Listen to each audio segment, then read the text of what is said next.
Pogledajte ove predivne boje. Pred nama je prava riznica zdravlja. Od klasičnog zelenog i crvenog kupusa, preko gorkaste rikole i moćne blitve, pa sve do špinata, nježnog matovilca i nezaobilaznog peršina. Ovo povrće je jedan od najboljih izvora željeza koje nam nudi priroda u biljnom obliku. No važno je znati jednu malu tajnu ili možda više njih.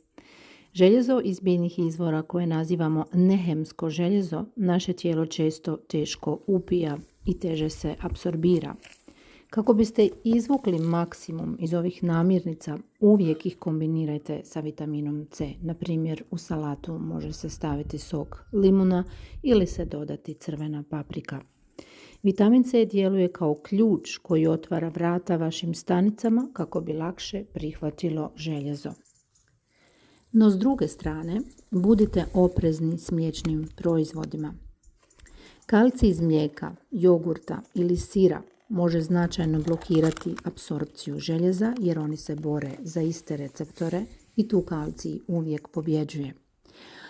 Ako ih konzumirate u istom obroku, naravno, ako ih konzumirate u 2 različita dijela dana, onda je to potpunost u redu.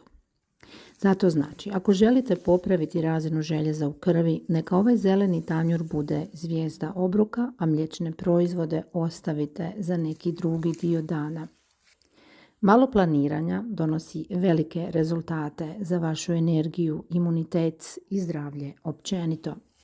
Uživajte u ovim moćnim plodovima prirode, hranite se pametno i slušajte svoje tijelo. A meni ako želite možete napisati koje od ovog povrća koristite, koji najviše volite i koju kombinaciju i s kojim drugim povrćem i namirnica ih općenito kombinirate. Ja vam želim lijep i ugodan dan i uskoro se vidimo ili čujemo u nekom novome videu.